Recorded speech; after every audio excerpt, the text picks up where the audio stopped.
Okay, so we've linked the Land Rover up to the car. So before we remove any bits on a crash car, this probably is totally the wrong way, but our philosophy is if we can just pull this cross member out, it will straighten things out so that when we start unbolting things, it's at least a little straighter when it goes back together again. So we're just going to pull this with the car.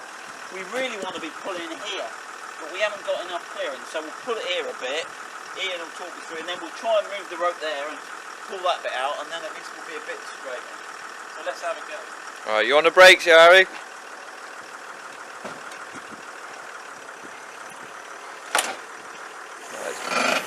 Well, back up a little bit.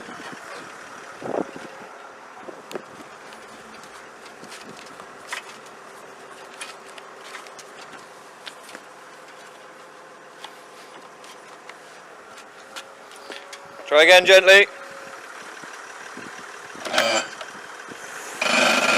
Whoa, back up.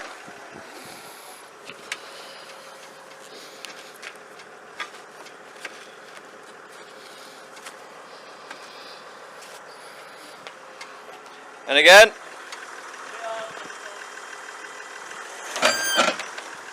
A little bit more.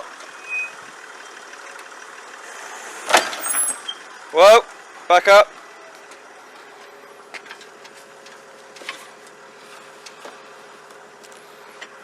Right, you're in the middle now. And again. Whoa, back up. They're looking fairly straight.